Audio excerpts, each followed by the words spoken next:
छत्तीसगढ़ विधानसभा सत्र 13 पत्रकार सुरक्षा कानून। छत्तीसगढ़ विधानसभा के बजट सत्र के 13वें दिन मुख्यमंत्री भूपेश बघेल ने छत्तीसगढ़ मीडिया कर्मी सुरक्षा विधेयक 2023 पेश किया। विपक्ष की आपत्तियों के बीच विधेयक सर्वसम्मति से पारित हुआ।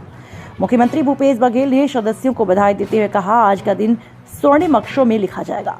मुख्यमंत्री भूपेश बघेल ने छत्तीसगढ़ मीडिया कर्मी सुरक्षा विधेयक 2023 पेश करते हुए बताया कि कानून की क्या व्यवस्था है जिसके लिए यह लागू होता है, कौन से मीडिया कर्मी इस कानून के में पात्र होंगे, इसके प्रावधान में है। उन्होंने कहा, यह एक व्यापक प्रभाव वाला विधेयक है। कई बार इस कानून की मांग आई। 2019 में ही समिति का गठन कर लिया गया था। सभी से रायशुमारी के बाद यह कानून तैयार किया।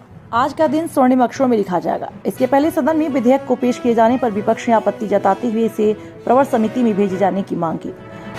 अंशदी ने विपक्ष की मांग को अस्वीकृत किया। इसके साथ ही चर्चा से विपक्ष के सदस्यों ने अपने आप को अलग कर लिया। वहीं इस विधेयक की खास बातें जानी, आखिर किन पत्रकारों को यह सुविधा मिलेगी और सुरक्षा मिलेगी। छत्तीसगढ़ मीडिया कर्मी सुरक्षा कानून के नाम से तैयार है। इस मसौदे में सुरक्षा पाने के हकदार पत्रकारों की अर्हता आदि का भी जिक्र है। यही नहीं, पत्रकारों की सुरक्षा के पुख्ता इंतजाम के लिए सरकार एक वेबसाइट का भी निर्माण कराएगी, जिससे पत्रकारों से संबंधित प्रत्येक सूचना या शिकायत और उस संबंध में की गई कार्यवाही दर्ज की जाएगी, जो इस अधिनियम के आदेश के अधीन होगा। किंतु सूचना अपलोड करते समय यदि उस व्यक्ति की सुरक्षा प्रभावित होती है तो शासन ऐसे समस्त उचित उपाय करेगा जिससे संबंधित व्यक्ति की गोपनीयता रखने और उसकी पहचान छुपाने के उपाय भी हो सके। छत्तीसगढ़ स्टेट ब्यूरो, अजय यादव की रिपोर्ट, टीवी इंडिया 18।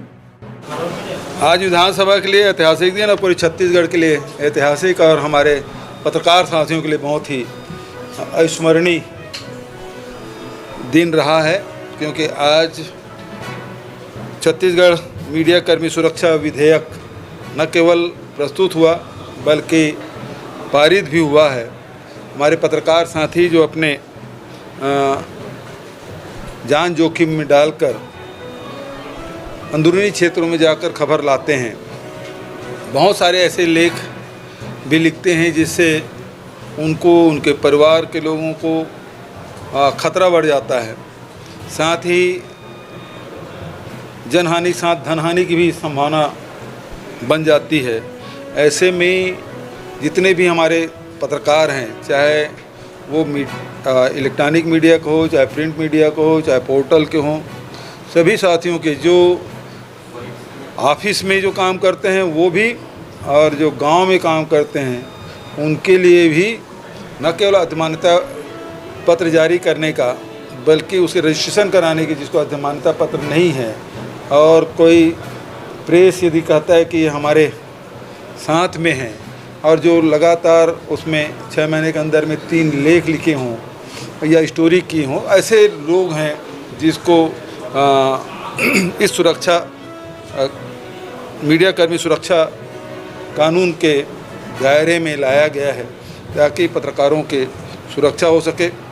जे उनके साथ कोई शासकीय कर्मचारी यदि दुर्व्यवहार करते हैं या फिर उनकी शिकायत के लिए भी एक समिति बनी है जिसको बहुत अधिकार संपन्न बनाया गया है, तो प्रदेश स्तर पे होगा और उसमें पत्रकार भी होंगे, उसमें अधिकारीगण भी होंगे। तो वो सब मिल के 6 लोगों की समिति बनेगी जिसके माध्यम से उसे सुनवाई की जा सकेगी और आवश्यक निर्देश भी दे सकेंगे और दंड भी का प्रावधान है। यदि उससे संतुष्ट नहीं होता तो अपील की भी प्रावधान रखा गया है। लेकिन यदि कोई गलत शिकायत करता है तो उसके भी उसमें दंड के प्रावधान रखे गए हैं। तो इस प्रकार से देश में इसकी चर्चा भी थी, प्रदेश में इसकी बहुत दिनों से प्रतीक्षा थी।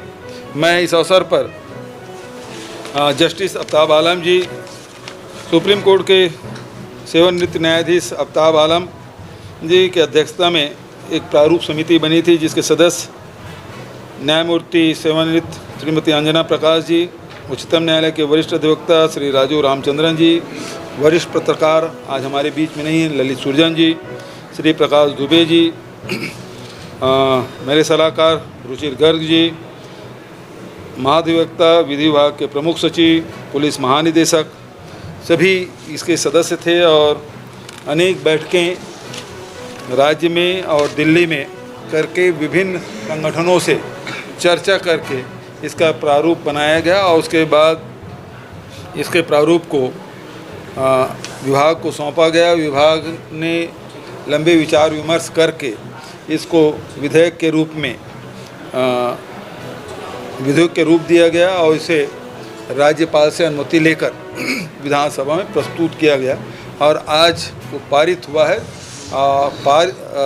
लेकिन दुर्भाग्य ये है कि विपक्ष इसके लिए सहमति तो दिए लेकिन इसमें चर्चा में भाग नहीं लिए। किन कारणों से नहीं लिए वो अलग बात है, लेकिन कुल मिला के जो उनकी मंशा थी, अजय चंद्राकर जी बोलने खड़े भी हो गए लेकिन बाद में उसके साथियों ने बिठा भी दिया। तो ये बहुत दुर्भाग्यजनक है कि ऐसे विधेयक जो मूल विधेयक है और पहली बार छत्तीसगढ़ की विधानसभा में प्रस्तुत हुआ है तो विपक्षी साथियों को भी इसमें अपनी राय रखनी थी, जो नहीं हुआ। ये बेहद दुर्भाग्यजनक है। हालांकि सर्वोन्नति से इस विधेयक को पारित किया गया।